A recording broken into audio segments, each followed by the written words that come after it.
அக்கா அழுதுகிட்டே போய் தூங்கிடுச்சு.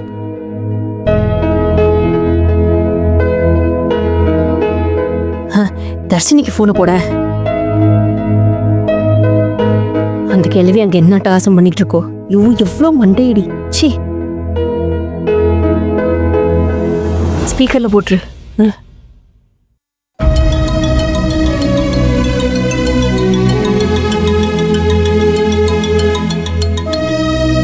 ஹலோ, சொல்லுங்க சித்தி. நான் நந்தினி பேசுறேன். அம்மா எப்படி இருக்காங்க? டாக்டர் ஏதாவது சொன்னாங்களா? இல்லை, எதுவும் சொல்ல சித்தி. அப்படியே தான் இருக்காங்க. நீயே ஒரு மாதிரி டல்லா பேசுற. முடியலையா? ஒன்று செய்யறேன், நான் அங்க வந்து இருக்கேன், நீங்க வந்து ரெஸ்ட் எடுத்துக்கிறியா? இல்லை சித்தி, வேணாம். நான் பக்கத்திலே இருக்கேன். அம்மா கண்ணு முழிக்கிறப்ப நான் கூட இருக்கணும். சரி, சாப்பிட்டியா? நேரு சாப்பாடு வாங்கி கொடுத்தானா? வாங்கி கொடுத்தாரு சித்தி. அக்காவா? அவரும் என் கூட தான் இருக்காரு. நான் தான் இன்னும் சாப்பிடல, இனிமே தான் சாப்பிடணும். முதல்ல சாப்பிடு. தெம்பு வேணுமா வேணாமா? அப்புறம் தெம்பு இல்லைன்னா என்ன பண்ணுவ? அம்மா கண்ணு முழிக்கிறப்ப அம்மா இங்கே பாருமா, நான் உனக்காண்டி பக்கத்துல நிக்கிறேன் அப்படின்னு சொல்லணுமா இல்லையா? உடம்பு பாரு. முதல்ல சாப்பிடு. புரியுதா இல்லையா? சாப்பிட்றேன் சித்தி. நான் ஸ்ட்ராங்காக தான் இருக்கேன். சரி சரி. ஆமா, உன் அப்பா தான் என்ன செட்டில் ஆச்சா இல்லையா?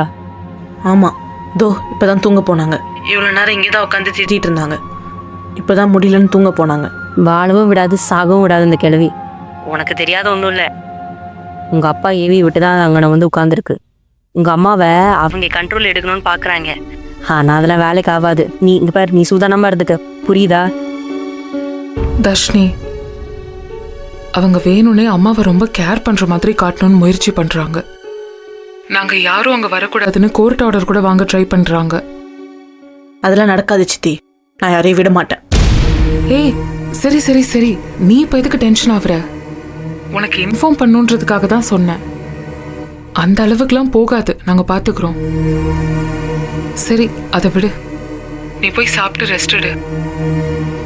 நீ முதல்ல உன்னை நிதானமா வச்சுக்கோ தர்ஷினி. அப்பதான் அம்மாவை பாத்துக்க முடியும். நான் பாத்துக்கிறேன் சித்தி.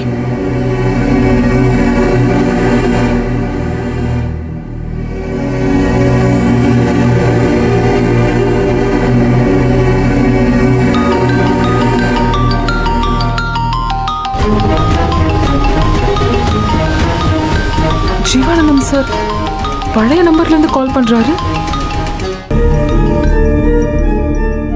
சார் சார் எங்க இருக்கீங்க சார்? சார் பார்கவி திரும்ப வந்திருக்கா? என்கிட்ட சொல்லிருக்கலாம்ல சார். இல்ல ஜனனி, அதுக்கான சூழல் இங்க அமையல. இப்ப நாங்க 2 பேரும் இங்க ஒரு சேஃபான இடத்துல தான் இருக்கோம். சார், எப்பவும் சரியா யோசிக்கிறேன். நீங்க ஏன் இப்போ மட்டும் சொல்லாம கொள்ளாம இப்படி ஒரு முடிவு எடுத்தீங்கன்னு எனக்கு புரியல சார்.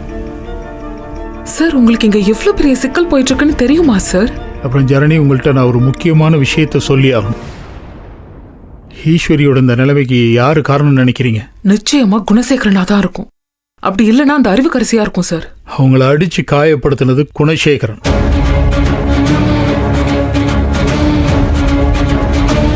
ஈஸ்வரி எனக்கு ஒரு ஆடியோ மெசேஜ் அனுப்பி வச்சிருக்காங்க.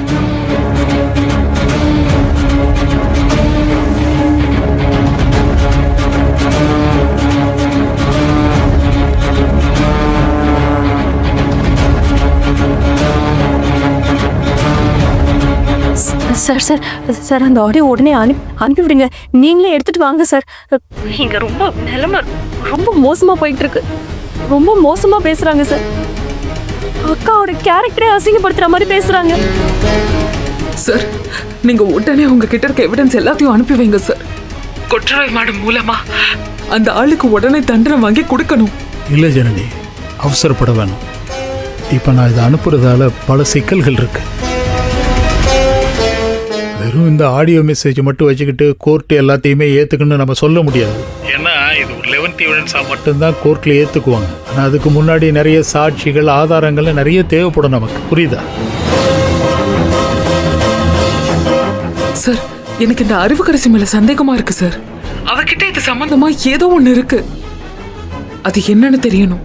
நீங்க சீக்கிரமா ரெக்கவர் பண்ண முயற்சி பண்ணுங்க. அதே நேரத்தில் ஈஸ்வரியும் மீண்டு வந்துருவாங்கன்ற நம்பிக்கை நிறைய இருக்கு. அவங்களோட ஸ்டேட்மெண்ட், இந்த சாட்சிகள் இதெல்லாம் சேரும்போது நிச்சயமா ஸ்ட்ராங்கா லீகலா நம்மளால ஜெயிக்க முடியும்.